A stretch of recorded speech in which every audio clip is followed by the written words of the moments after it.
Auxillia visits Ailing Mnangagwa Minister. The 21st of August 2025, First Lady Auxillia Mnangagwa has paid a visit to veteran nationalist and former Matabeleland South Provincial Minister Angeline Masuku, who is battling ill health at her Warringham home on the outskirts of Bulawayo. Masuku, who turns 90 in October, is one of the last remaining female leaders from the liberation struggle and is widely respected for her humility, integrity, and principled service to the people. Known for her accessibility and unifying presence, she earned admiration in Matabeleland even through the turbulent Mugabe years scarred by political violence and the unresolved wounds of Gukurahundi. Auxillia Mnangagwa arrived with groceries, a blanket and cash gifts, presenting herself as a listening daughter to the frail former minister. "I am happy that the doctors are trying their best. The way you look, Mama, one would not even tell that you are not feeling well," she said warmly, embracing Masuku and offering words of comfort.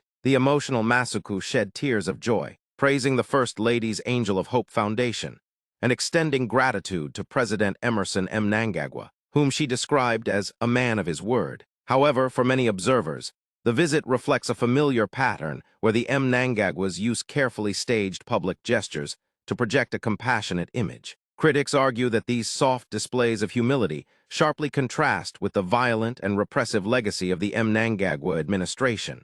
From the 2017 coup that toppled Robert Mugabe to ongoing crackdowns on dissent and civic freedoms. To some, the visit appeared more about image building than genuine compassion, an effort to present the First Family as benevolent guardians of tradition. To others, the contrast between Auxilia's tender public gestures and the regime's hard-handed governance only sharpens perceptions of hypocrisy at the heart of Zimbabwe's leadership. Still, Masuku, revered for her honesty and service above politics, remains in high spirits despite her frailty. Her resilience continues to inspire admiration across generations, serving as a reminder of an era when leadership was measured by service to the people rather than theatrics.